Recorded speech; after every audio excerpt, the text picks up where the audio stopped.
नवरात्र की कथा। अगर आप इस पवित्र कथा को सुन रहे हैं तो पूरा सुने।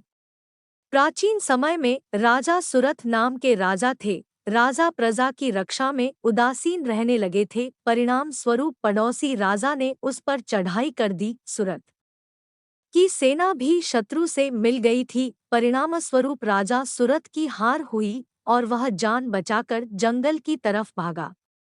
उसी वन में समाधि नाम का एक बनिया अपनी स्त्री एवं संतान के दुर्व्यवहार के कारण निवास करता था। उसी वन में बनिया समाधि और राजा सुरथ की भेंट हुई। दोनों का परस्पर परिचय हुआ। वे दोनों घूमते हुए महर्षि मेघा के आश्रम में पहुंचे। महर्षि मेघा ने उन दोनों के आने का कारण पूछा तो वे दोनों बोले कि हम अपने सगे संबंधियों द्वारा अपमानित एवं तिरस्कृत होने पर भी हमारे हृदय में उनका मोह बना हुआ है। इसका कारण क्या है?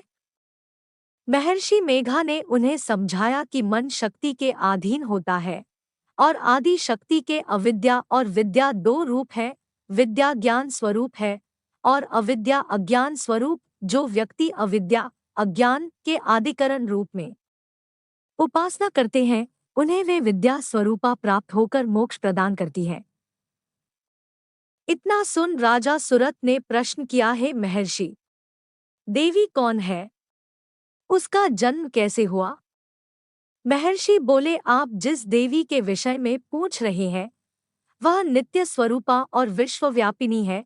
उसके बारे में ध्यानपूर्वक सुनो। कल्पांत के समय विष्णु भगवान क्षीर सागर में अनंत शैया पर शयन कर रहे थे। तब उनके दोनों कानों से मधु और कैटभ नामक दो दैत्य उत्पन्न हुए। वे दोनों विष्णु की नाभि कमल से उत्पन्न ब्रह्माजी को मारने दौड़े। ब्रह्माजी ने उन दोनों राक्षसों को देखकर विष्णुजी की शरण में जाने की सोची, परंतु विष्णु भगवान उस समय सो रहे थे। तब उन्होंने भगवान विष्णु को जगाने हेतु उनके नयनों में निवास करने वाली योगनिद्रा की स्तुति की।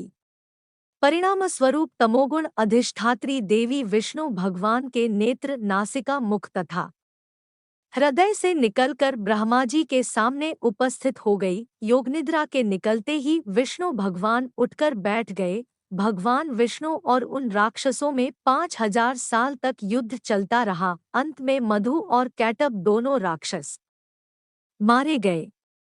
ऋषि बोले, अब ब्रह्माजी की स्तुति से उत्पन्न महामाया देवी की वीरता तथा प्रभाव का वर्णन करता हूँ, उसे ध्यानपूर्वक सुनो।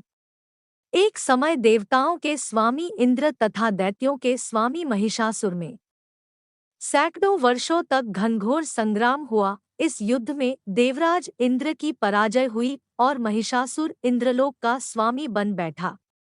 अब देवतागण ब्रह्मा के नेतृत्व में भगवान विष्णु और भगवान शंकर की शरण में गए। देवताओं की बातें सुनकर भगवान विष्णु तथा भगवान शंकर क्रोधित हुए। भगवान विष्णु के मुख तथा ब्रह्माजी और शिवजी तथा इंद्र आदि के शरीर से एक तेज पुंज निकला, जिससे समस्त दिशाएं जलने लगी और अंत में यही तेजपुंज एक देवी के रूप में परिवर्तित हो गया। देवी ने सभी देवताओं से आयुध एवं शक्ति प्राप्त करके उच्च स्वर में अट्टहास किया, जिससे तीनों लोकों में हलचल मच गई। महिषासुर अपनी सेना लेकर इस सिंहनाद की ओर दौड़ा। उसने देखा कि देवी के प्रभाव से तीनों लोक आलोकित हो रहे हैं। महिषासुर की देवी के सामने एक भी चाल सफल नहीं हुई और वह देवी के हाथों मारा गया। आगे चलकर यही देवी शुंभ और निशुंभ राक्षसों का वध करने के लिए गौरी देवी के रूप में अवतरित हुई। इन उपरोक्त व्याख्यानों को सुनाकर मेघा ऋषि ने राजा सुरथ तथा बनिया से देवी स्तवन की विधिवत व्याख्या की। राजा और वणिक नदी पर जाकर देवी की तपस्या करने लगे। 3 वर्ष तक घोर तपस्या करने के बाद देवी ने प्रकट होकर उन्हें आशीर्वाद दिया। इससे वणिक संसार के मोह से मुक्त होकर आत्मचिंतन में लग गया और राजा सुरथ ने शत्रुओं पर आक्रमण करके विजय प्राप्त करके अपना वैभव प्राप्त कर लिया। वीडियो अच्छी लगी हो तो चैनल को सब्सक्राइब करें, लाइक करें तथा कमेंट में जय माता दी अवश्य लिखें। धन्यवाद।